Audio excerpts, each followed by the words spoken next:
Hello guys, আমরা ইফতারির কাজ কাম প্রায় শেষের দিক দিয়ে আর বেশিক্ষণ সময় নাই, কয়েক মিনিট বাকি আছে, সব রেডি করে নিতেছি। আমার সকল বন্ধুদের জানাচ্ছি আন্তরিক শুভেচ্ছা। এই যে শরবত রেডি করে নিতেছি।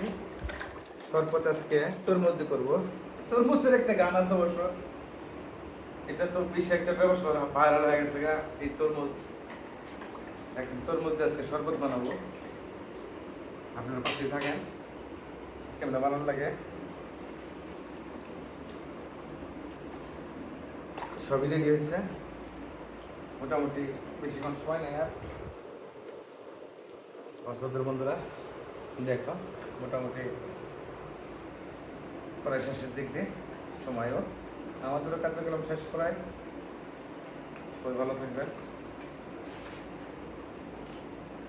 সবাইকে দেখার সুযোগ করে দেবেন। আসসালামু আলাইকুম রহমতুল্লাহি ওয়া বারাকাতুহু।